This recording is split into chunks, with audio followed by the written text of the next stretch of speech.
What's up, folks? This is Tony Brewer. You're listening to or watching, as the case may be, Cogitations. Cogitations is the podcast where we think about things, we contemplate them, we turn them over in our minds, and then we discuss them. Daniel chapter 7, verse 28, Daniel writes, "Hitherto is the end of the matter.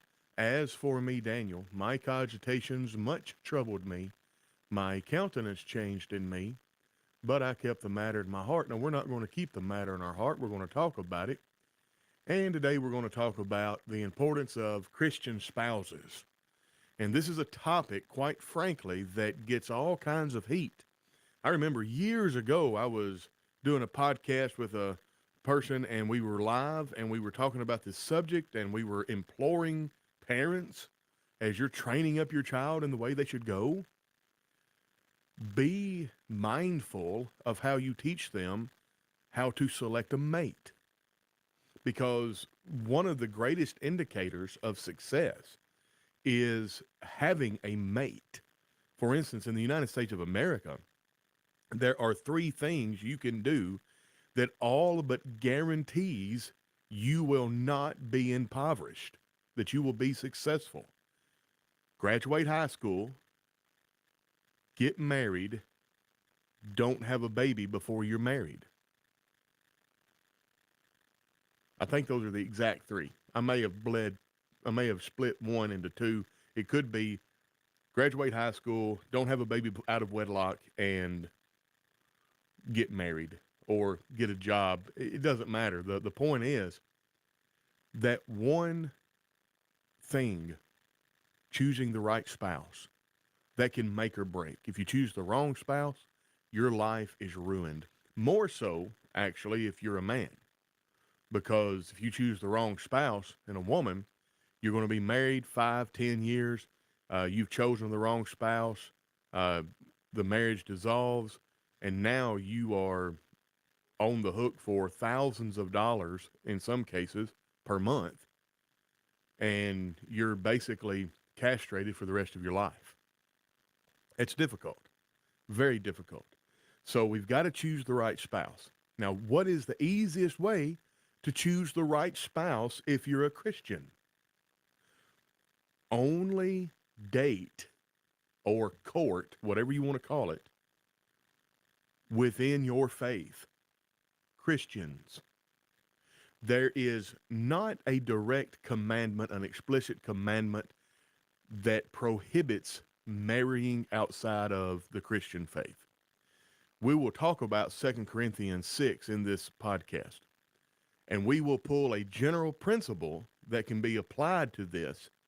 But I must stress, if you are married to a spouse that is not a Christian, or if you marry a spouse that is not a Christian, you have not committed sin in and of itself. That act in and of itself is not sinful. In other words, if it were the case that marrying a non-Christian were sinful, the only way you could repent of that is that you would be in control of is to divorce that spouse. Well, we know that's not the case. That's ludicrous. Now, you could convert your spouse, but you have no control over that. So you would be in sin until they converted or you divorce them, because that's how you repent of a marriage that isn't recognized in the eyes of God. Anyway, let's get into everything. Hello, everybody. How you doing? Good morning, Scott Beck, Terry Crooks, Diana Harden. Folks, it is here. The day has arrived. If you will look on your comment section, I'm going to put it there one more time. I have a link to the Shopify store.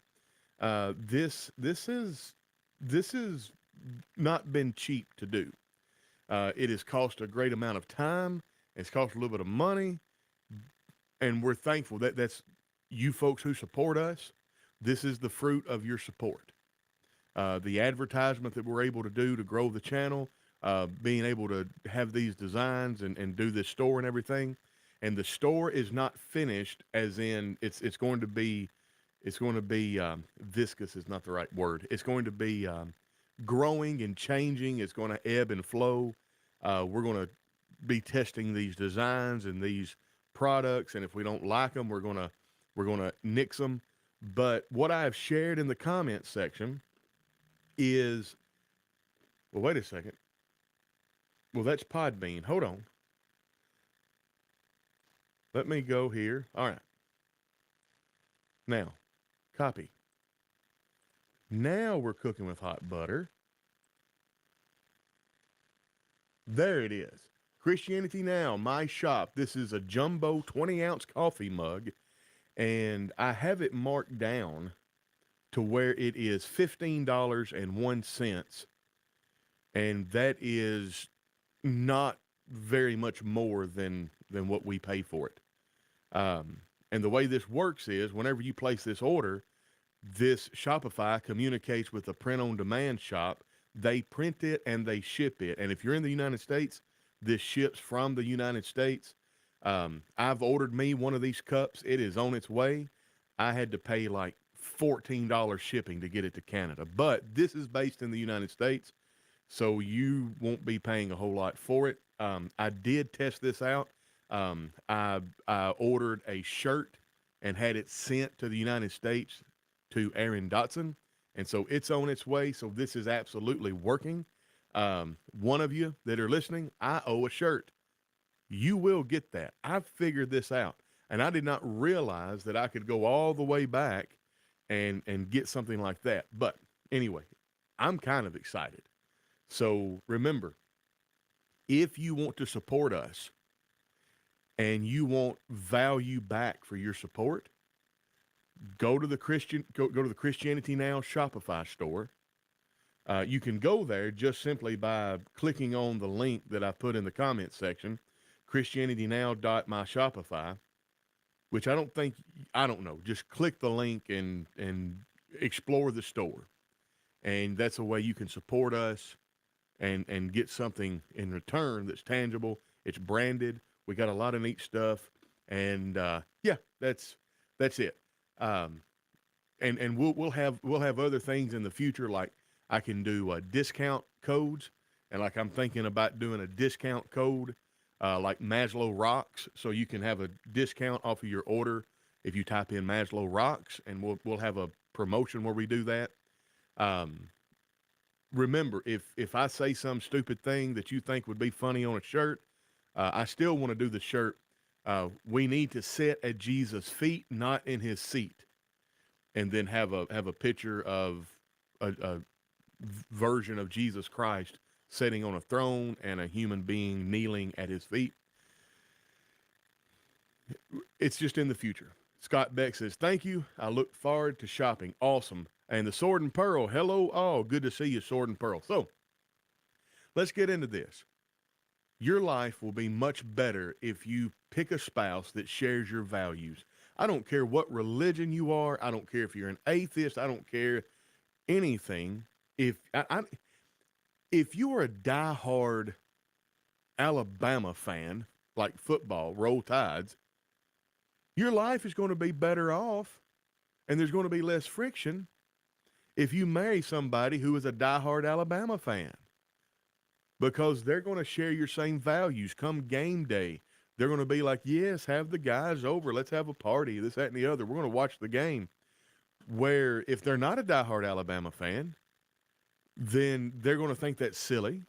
Or if they're if they are voting, or if they're rooting for your rivals, if they're diehard, I don't know, Auburn fans, then you might have some friction.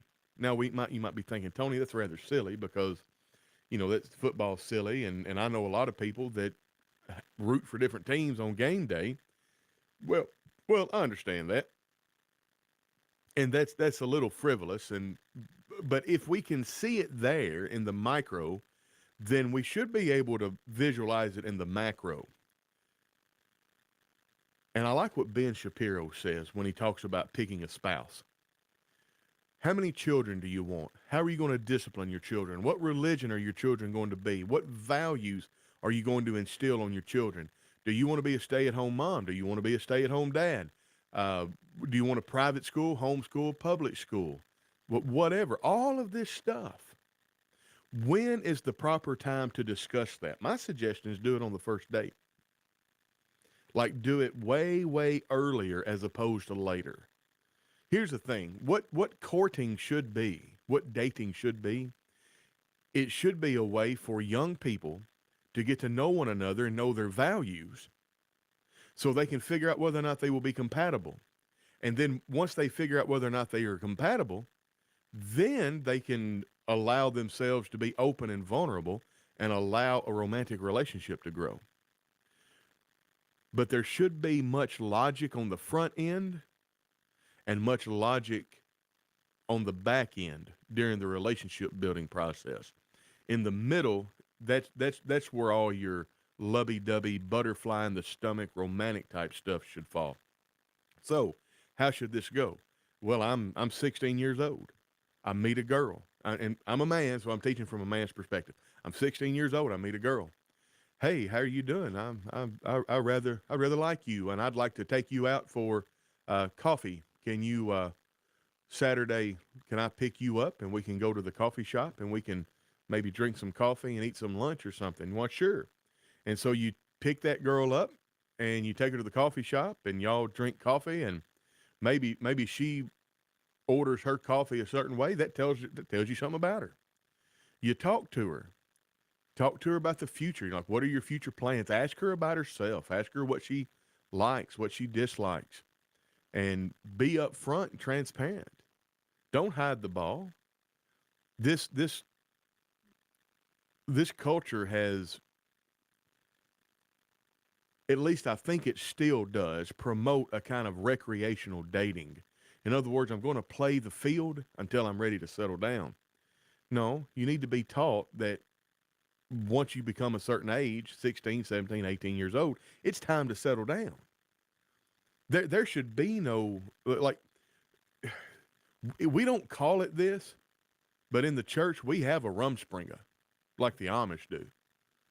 Yes, well, we're going to send them off to college after high school, and they're going to get out there and they're going to experience the world, and they're going to find themselves. They're going to make mistakes, and then they'll come back to God because, if you train up a child in the way he should go, when he's old, he will not depart from it. So if you've done your job as a parent, mom and daddy, and you let them kids go out there for their rumspringa, they will come back. How long, and I don't like quoting from denominational teachers, but I'll quote this one. How long are we going to send our children to be educated by Rome and be surprised when they come back acting like Romans and not Christians? Think about that. So, the point is, we need to change the value system in the Lord's church. Remember, judgment starts at the house of God.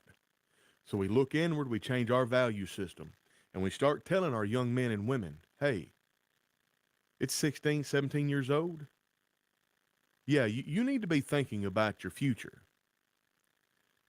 One of the greatest tricks the devil ever pulled is not convincing the world he doesn't exist.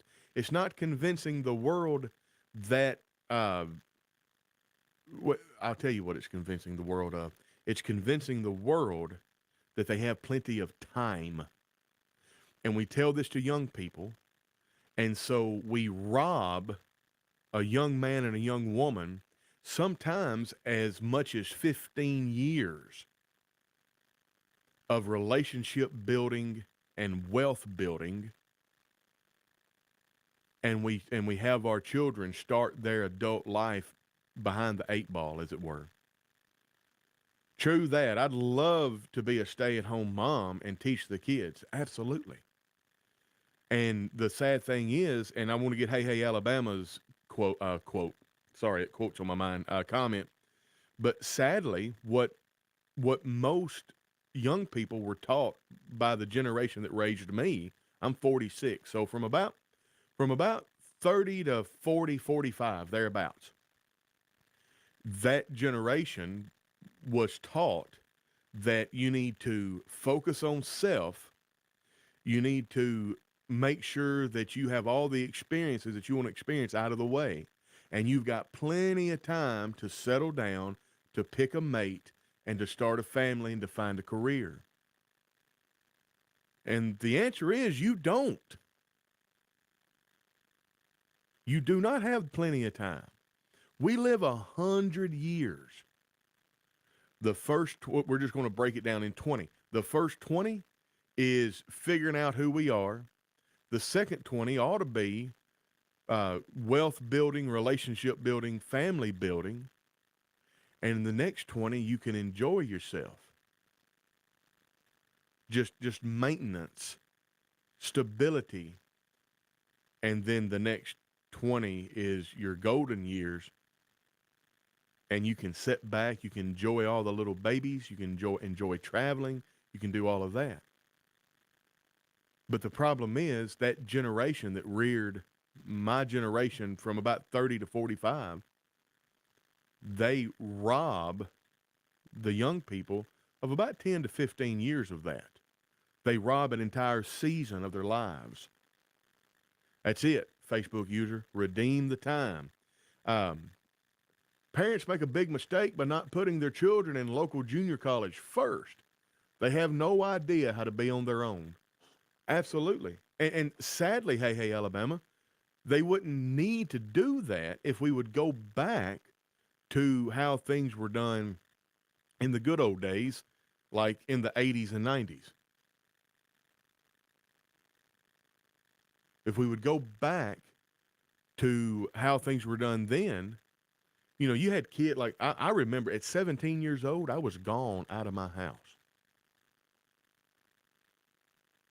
Now, I was functioning at a deficit because my parents did the best they could with what they had. They just didn't have much as far as ability and how to deal with me. I was a special case. I was adopted. I had excessive and extreme childhood trauma. I was rebellious. They couldn't control me at all. No matter what they did, they could whoop me. They could ground me. They could take privileges away or anything. Basically, they could make my life a world of excrement. And I just take it in stride because you can't make my life a world of excrement any worse than what I feel like it already is. Now, I'm not saying that I was right. I'm just saying that's the way I felt. And I'm not saying that they were nefarious or bad. I'm just saying it is what it is. But I left at 17. I left at 17. Now, I did come back for about 8 months and live in my old room to save on rent whenever my job took me back to Northwest Tennessee. Because I'm like, you know, why do I go out and why am I going to go rent and pay, you know, $500 or $600 a month for some place to live when I've got a free place to live right here? There's nothing wrong with that. In fact, here in Canada, my 21-year-old, well, he's going to be 21 in about 19 days. My 21-year-old son lives here with me. But he lives here with me. He and I live, like, in other words, he's really not a dependent anymore, although we're allowed to claim him on taxes. But anyway, I've got way far off the subject. Hey, Alabama, my dad was out of the house at 15. She also goes on to say, stop keeping them infants until they turn 18 and expect them to know stuff. That's the ticket right there, sister. And Facebook user says, my oldest is in her first year of college, and now I'm seeing all the things I should have done differently. Yeah, welcome to the club. I have, the way I deal with that personally, and I didn't mean to dismiss, like, well, welcome to the club. I actually, that comment resonated with me. When I look back on my life and all the mistakes that I've made and all the things that I could have done differently, one huge thing I have to latch hold of that I know I did right, and that's the spiritual training of my children. Now, there's stuff with my children I wish I'd have done differently, that I should have done differently, but I can at least I'm going to take some godly pride and some assurance that with the help of very good people around me, you know, my wife, and quite frankly, my parents, we were able to really rear our children well as far as their spirituality is concerned. They're well-adjusted children. They could live on their own. They're not children, they're adults. They could live on their own. They have, in fact, I don't know what's going to happen once we get permanent residence and all that good stuff. because Anthony is talking about maybe going back to the States and buying a house and this, that, and the other. Abigail, she wants to go to school here, and it's once we get permanent residence, it's going to be like really, really, really cheap to go to the community college. But yeah, that's so you have done something, even though you're seeing all the quote unquote all the things that you should have done differently. I promise, if you look back on your rearing of your children, you can latch hold of something that you did 100% right that could have been done that could have been done no better by anyone. So take comfort in that. Scott Beck says, I feel for the young adults in our congregation. They aren't many dating candidates for them to choose from. Scott Beck, absolutely. Which, incidentally, um, it's why we need to normalize going. That's why we need to normalize purposeful courtship and normalize the parents getting involved in things. Because let me tell you, um, let's say that you've got a 16-year-old girl at the congregation where you attend, and there's no boys that are her age.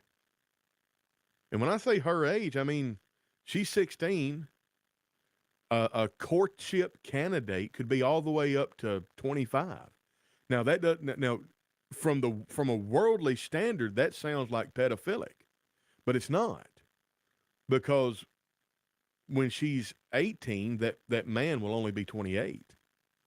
There's nothing wrong with that.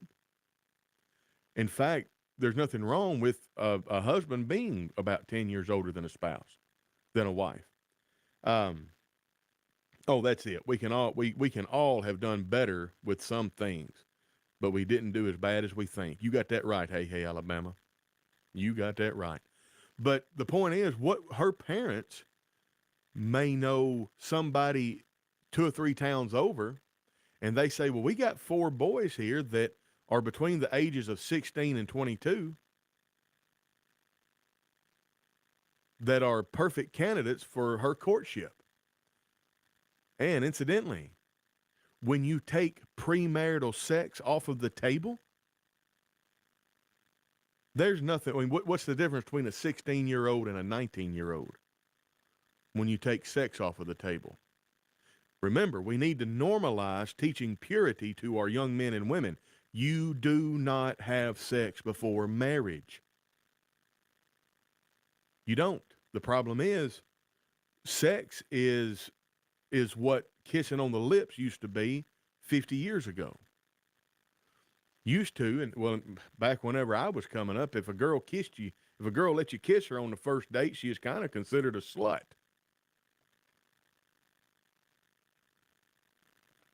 Now, kissing is just, or having sex is the same as kissing. Folks, we got to help our young people. This is difficult. And we got to normalize saving yourself for marriage. We got to normalize dating with a purpose, courtship with a purpose. And we got to normalize getting the adults involved in their lives and helping with the matchmaking system. You ought to look at I don't have them at hand, but you ought to look at the statistics for successful marriages in the Jewish community.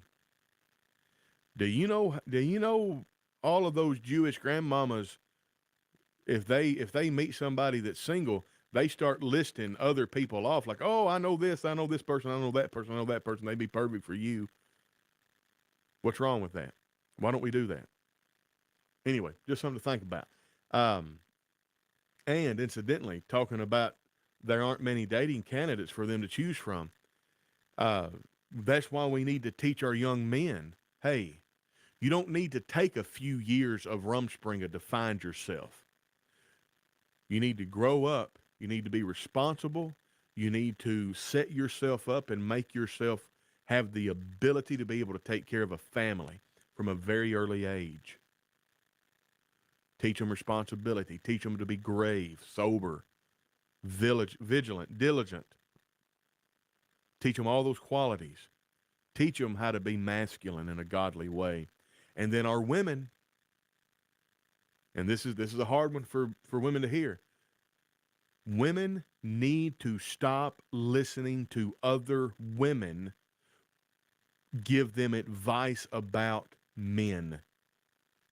I'm going to repeat that. Women need to stop listening to other women about dating and relationships and advice about men. Generally speaking, I'm not saying that there's some woman in the church where you are that gives advice. I'm not saying that she doesn't give sage advice. I'm not saying don't listen to her personally. I'm just saying, generally speaking, the worst advice that is out there for young women comes from other women. Stop it.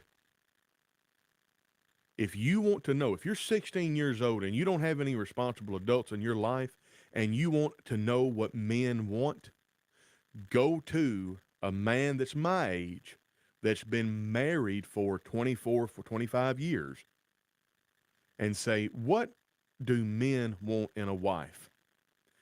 What women in general tell young women is, oh, you need to be self-possessed. You need to be able to take care of yourself. You need to be independent, a free thinker, this, that, and the other. And they're describing a man. Men don't want to marry other men. Let me break this down real easy. If you're listening to this and you're a young woman, or maybe you have a young woman in your life that is seeking advice on what men want and how to make herself the best candidate for marriage that she can be to a high value man that's able to take care of her, that's able to wife her up where she only has to work if she really wants to. Men want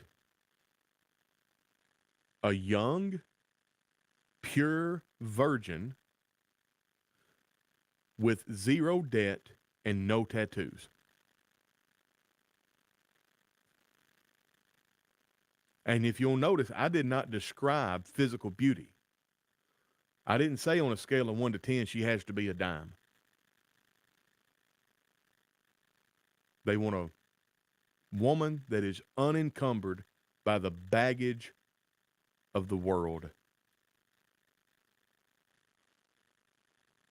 Women have their value that is intrinsic to them.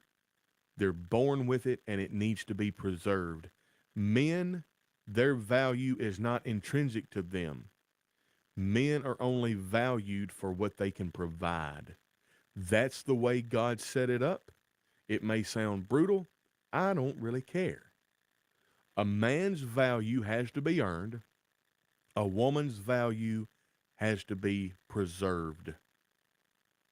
And what we are teaching our young women for the last about 3 generations is you need to cast off every godly virtue, every value that you have as a woman, and you need to eschew that.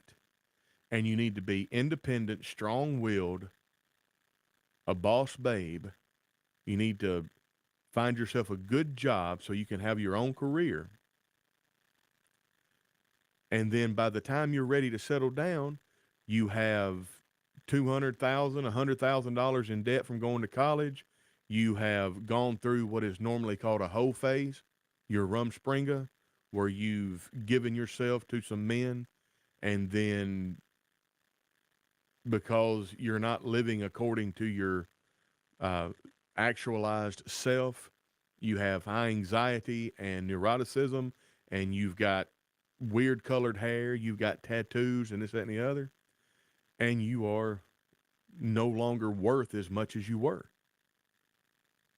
Your prime years for rearing a family has been robbed from you because you didn't go God's route. I told my daughter she can do anything a man can do, and now she's a diesel mechanic. Well, that's good, but and take this in the spirit in which it's intended. There is no woman on the face of the earth that can do everything a man can do. Yeah, she can be a diesel mechanic, and that's a field that is not typically dominated or not where there's not a lot of women. But women in general, they cannot fulfill the role of men. Men and women are in fact not equal.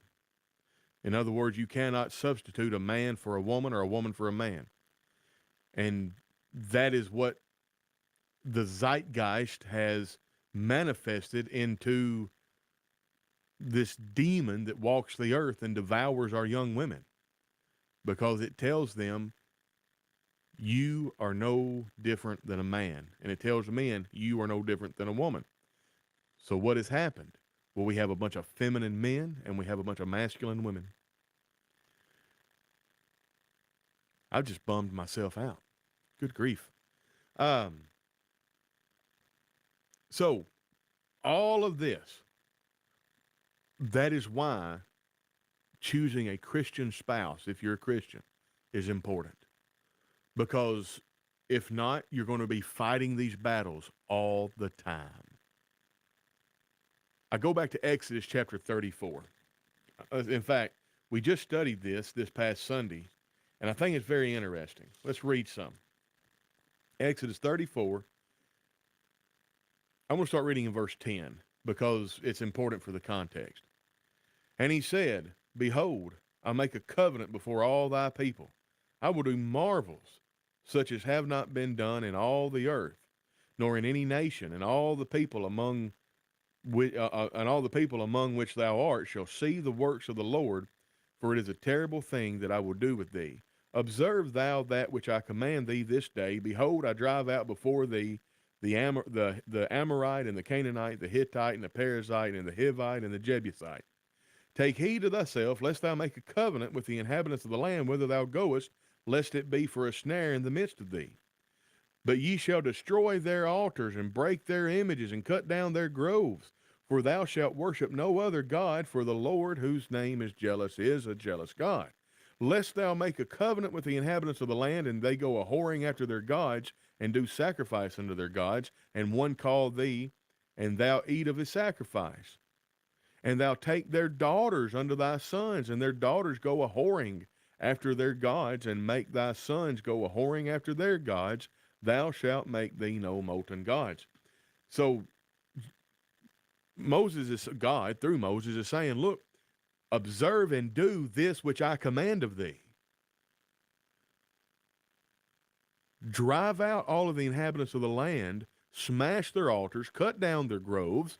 I'm going to do this. I'm going to help you. I'm going to be with you. And this is not arbitrary.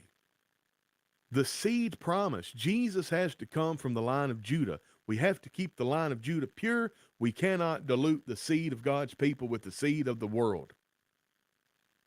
Now, this does not come over to the New Testament because we have the seed here. The genealogies are destroyed. There's no more reason to keep an ethnic line pure. But the principle, if you as a Christian, if you're a young man, I'm teaching from a man's perspective. If you're a young man and you find yourself in a courtship relationship with a woman who does not share your faith, you're barring trouble. You're begging for it. The chance that she will lead you astray is exponentially greater than if you were courting a woman who shared your faith.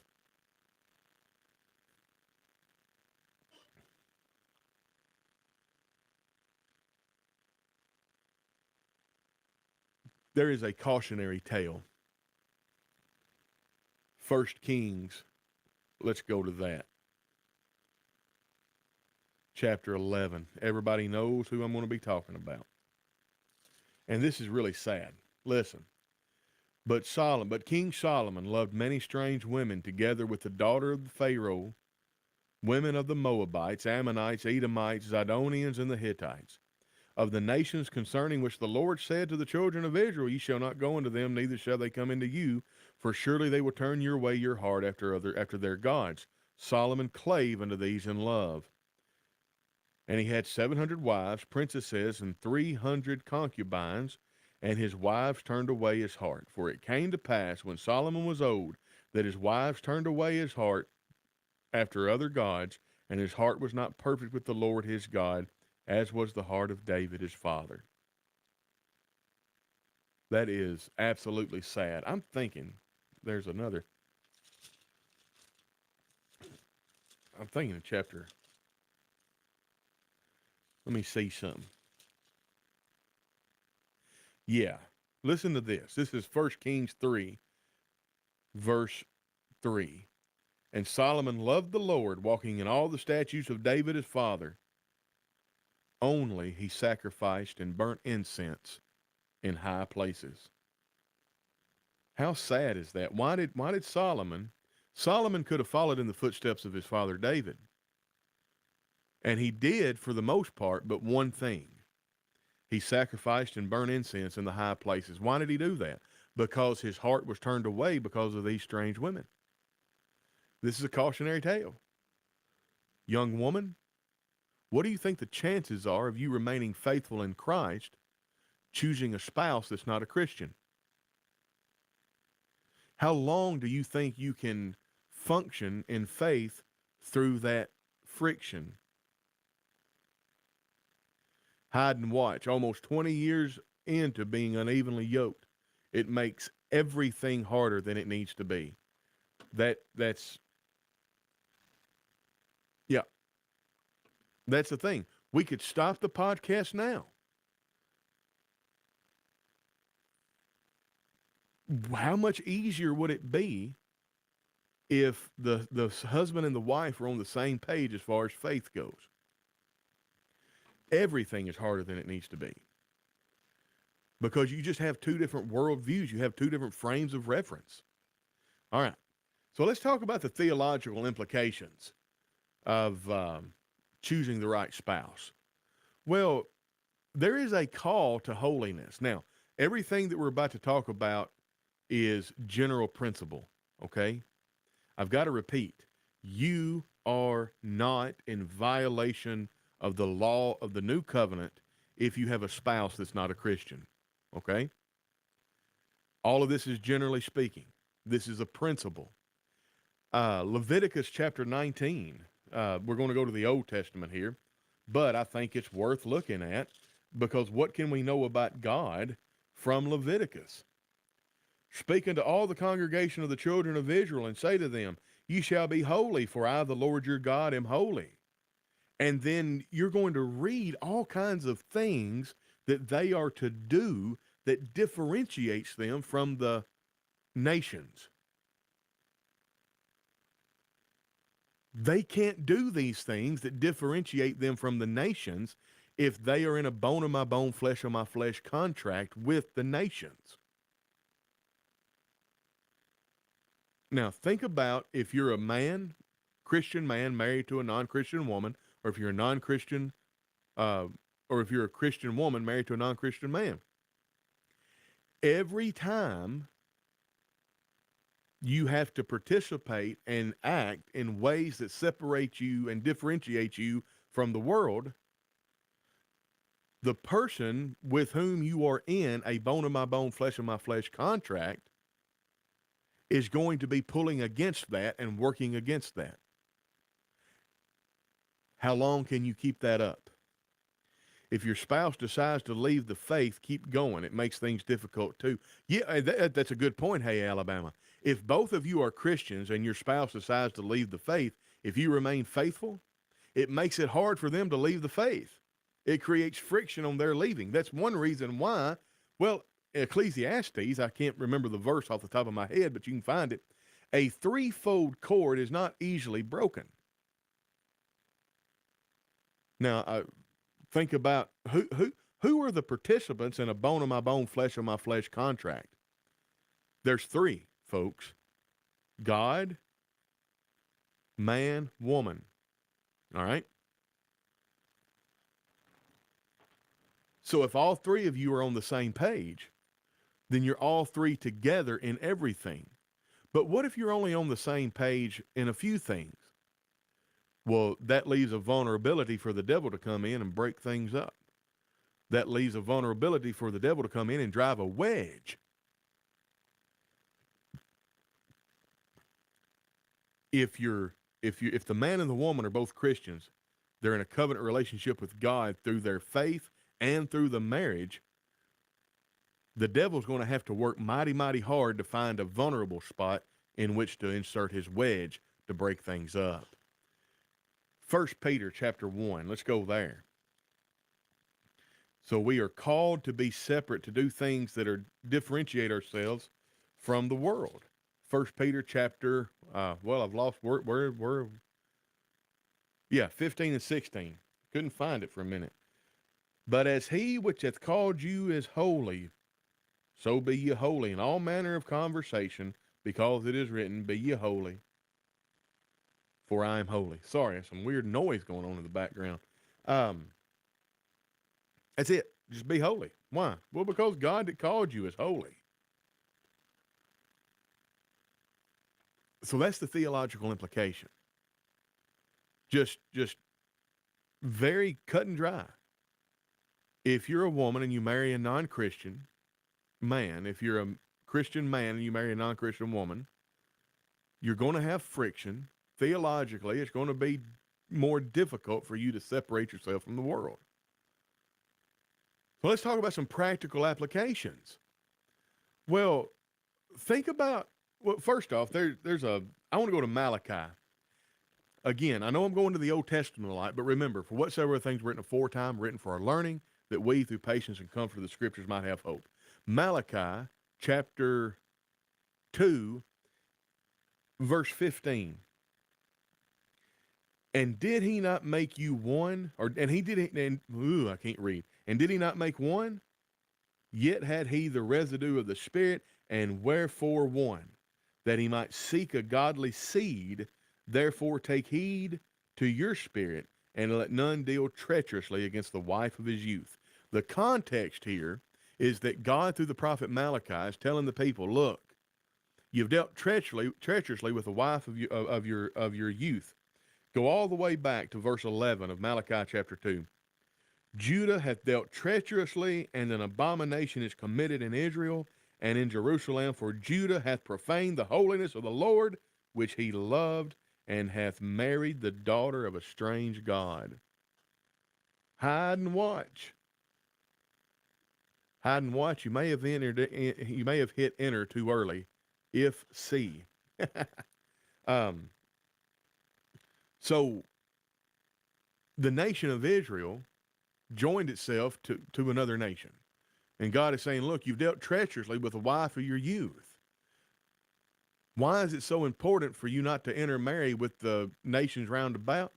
Because we got to keep the seed line pure. You have dealt treacherously. We need to have a shared faith foundation in a marriage. That's why a godly spouse is important. Let's go to Ephesians 5.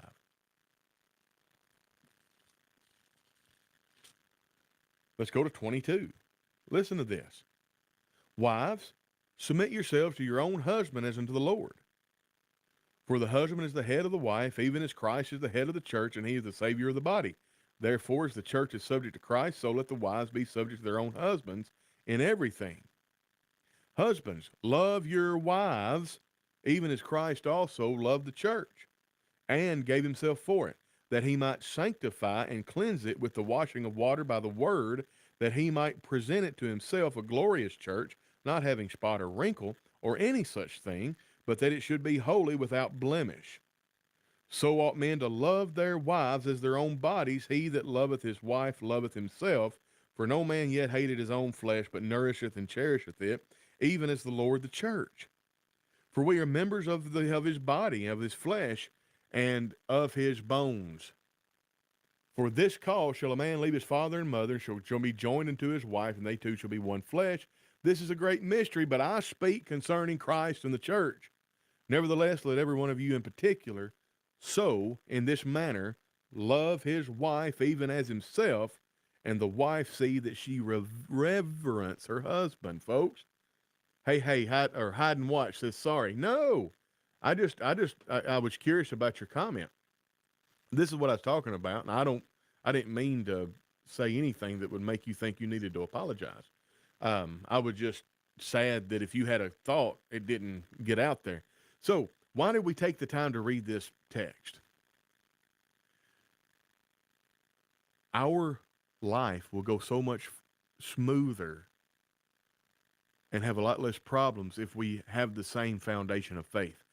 Ladies, would it not be much easier to submit to your husband as you would unto the Lord if he were a godly man? Men, would it not be much easier to love your wife as Christ loved the church if she were a godly woman? I want to tell you, I'm 46 years old. My wife and I were married in December 11th of 1999. That means this year, December 11, we're going to be married, what, 24 years? 25? Yeah, 25 years. Is that right? Yeah. No, I don't know. We've been married a while. I am overwhelmed sometimes rather, at the emotion, the love that I feel for this woman. And I love her for her godly attributes. I love her because she loves me. I love her because she reveres me. She acts very lovingly, so that's why I love her. Plus, it helps that we made a vow before God and witnesses that we would, because we don't love each other like that every day. If anyone is considering marriage with a non-Christian, feel free to reach out to me. I won't sugarcoat anything Hide and Watch says. Let me tell you something. I appreciate that, and I would recommend it.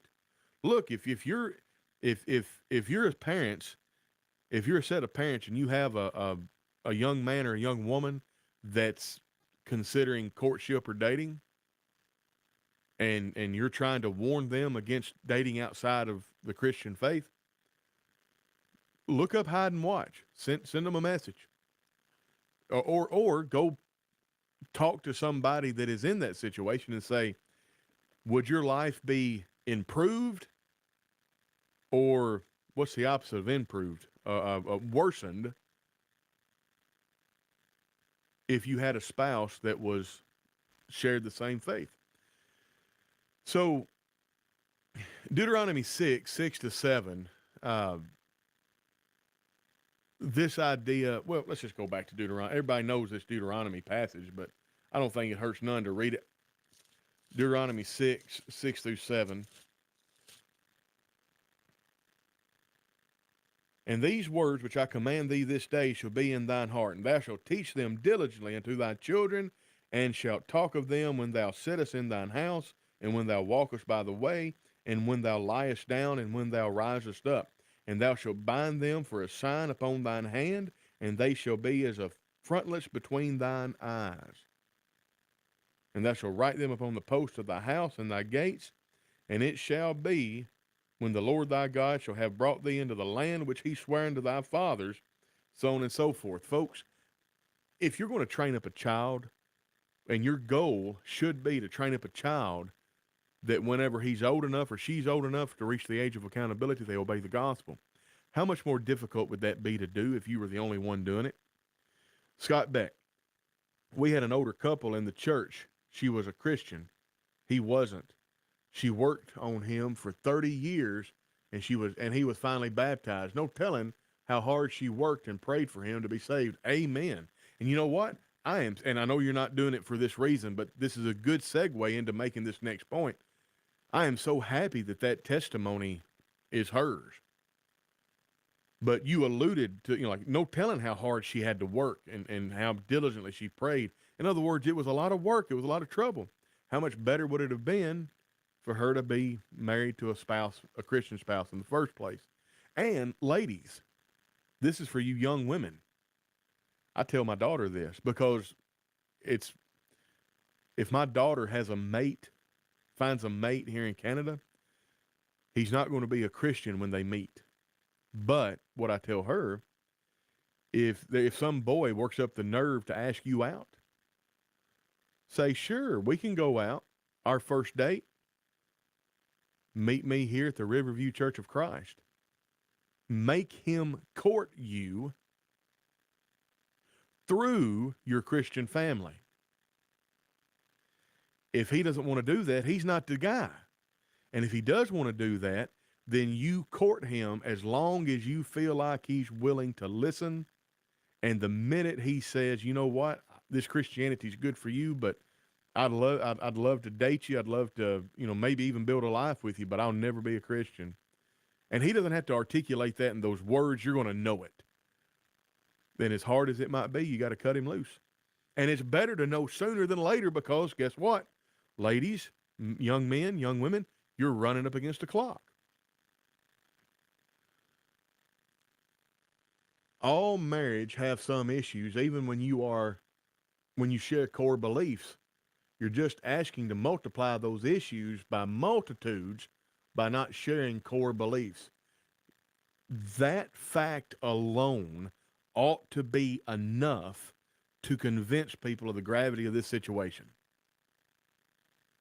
Marriage is hard anyway.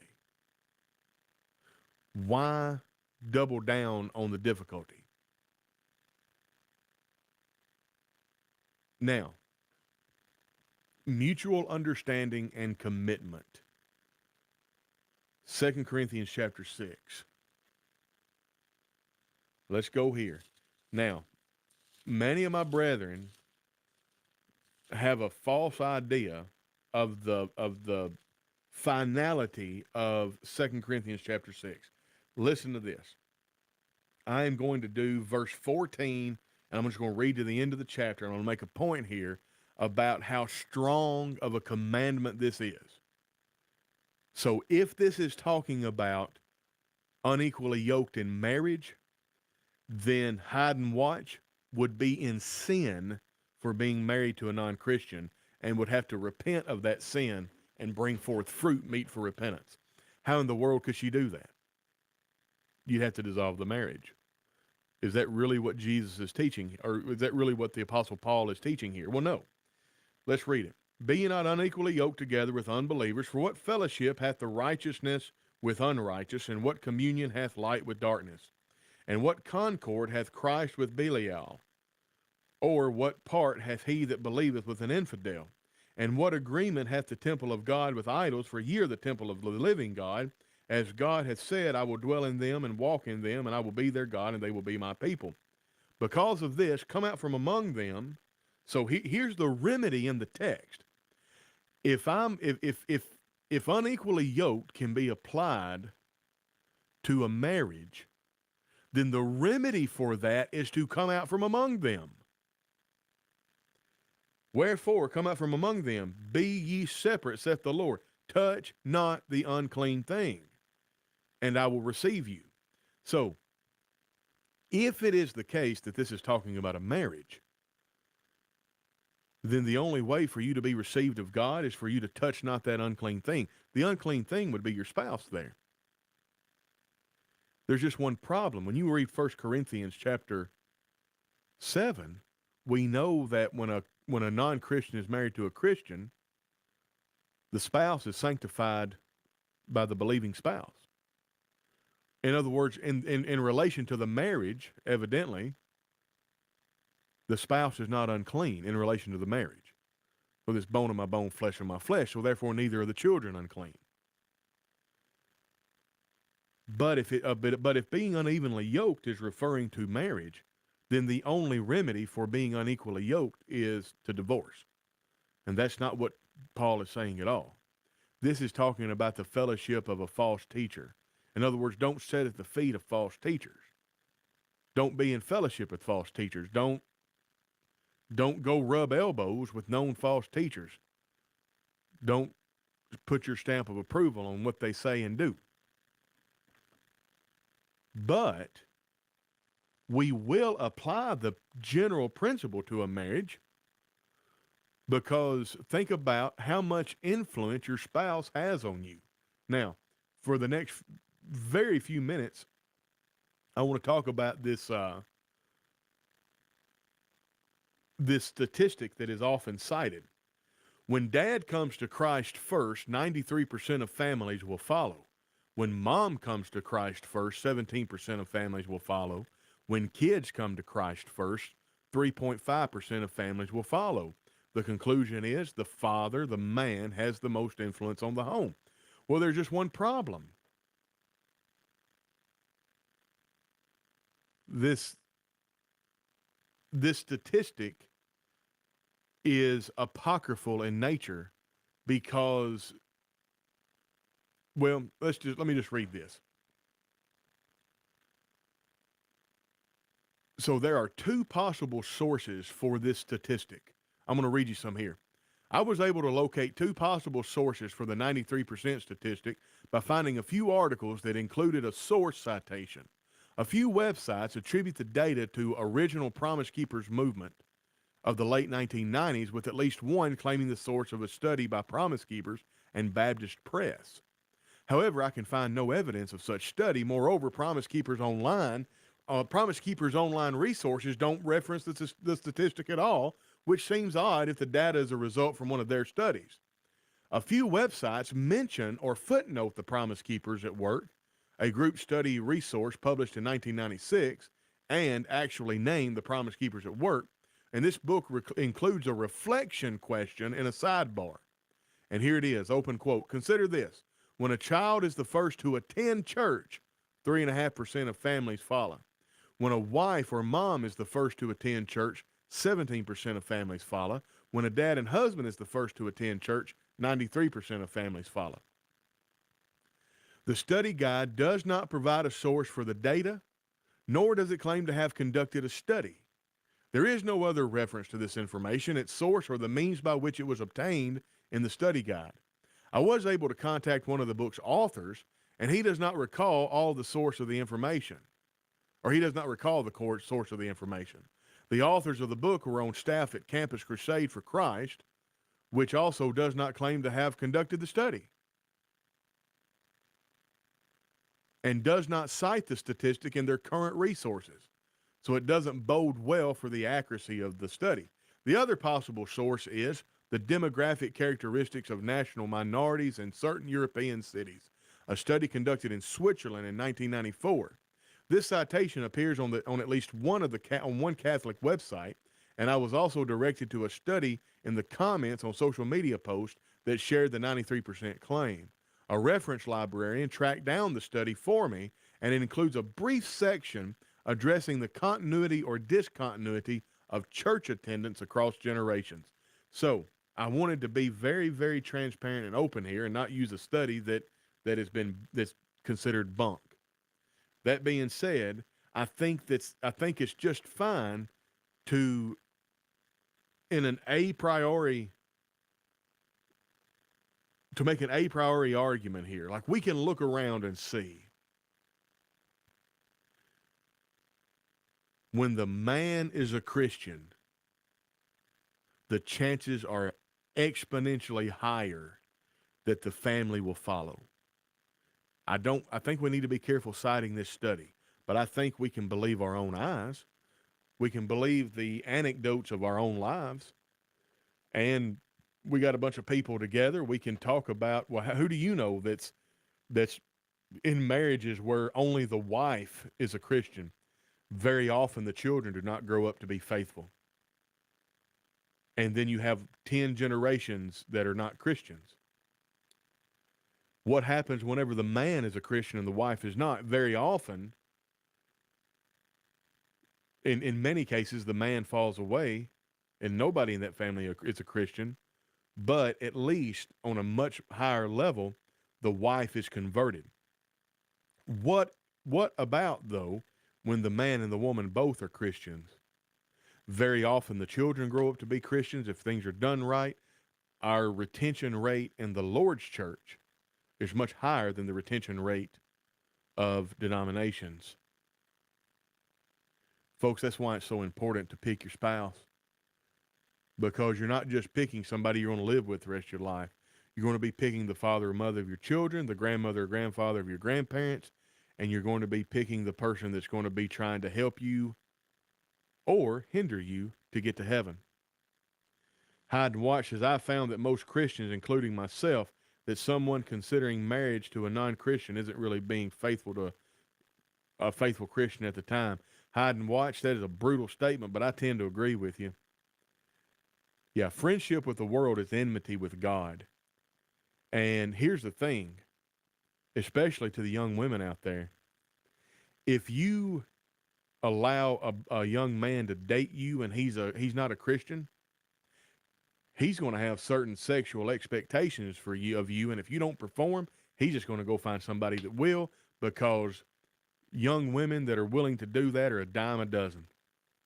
In fact, I put forth to you that in this day and age, the young women are much more perverted sexually than the young men. And I believe I'd stand by that. Terry Crooks, it is beneficial to date someone who shares the same faith, but we must exercise caution in choosing them because some people are merely great pretenders. They want a good spouse to keep up their appearance. Yes, and that's the thing. And that's such a good point to make, and that's a good one to close with. Even if you do everything right, you could still end up with a bum, because there is maliciousness, malevolence in the world. So why beg for trouble? So do everything right. Folks, we've talked about the wisdom in courtship, in courting within the faith, and the long-term problems it could cause. We put First Corinthians or 2 Corinthians 6 in its context, while still pulling from it a general principle that's germane to our topic. I beg of you, in your area of influence, extol the virtue of finding a Christian spouse and teach these young people. Start your life early. Don't wait till you're 35 and think, especially to the women, to the little girls, the 16 years old. No, don't wait till you're 35 to start thinking about marriage and having a baby and this, that, and the other. You're done. 35 is the beginning stages of geriatric pregnancy. It's not quite as, the wall is not quite as troublesome to a man, because men's value in that way goes up as they get older. Sadly, those young women's value in that way, that it goes down as they get older. You know, you got a man who, if you got a man who's 6 foot tall, makes $100,000 a year, he's fit. Let's say he's a Christian. If he's 35, he's not going to marry a 35-year-old woman. He's going to marry a 20-year-old woman. And he's going to marry a 20-year-old woman with no debt, no tattoos, and hasn't been on Rumspringa and sold her wild oats. And he's going to be able to do that because he can have his pick. Folks, that's all I've got here. God bless every one of you. Listen, don't forget, check out the store. Order this mug. Especially if you're in the United States, it's actually a pretty good value. I've got very little markup. I think we make $2 or $3 a mug, but look at all the other stuff, and then that's all we've got. If you want to support us monetarily, and you don't want to shop online at a store, then you can send donations. You can send support for the podcast to nearchurches@gmail.com, www.nearchurches@gmail.com. You can send the donation of any amount. Also, you can go to Substack and you can subscribe for free. But if you want to support us through Substack, $5 a month. And then there's a platform called Patreon that we don't do anything on, but Patreon is a really good way. If you want to just set it and forget it, go to Patreon, www.christianitynow, or www.patreon.com/ChristianityNow. Go there and give them your information, and they'll take $1 a month, and they'll do it until you tell them to stop.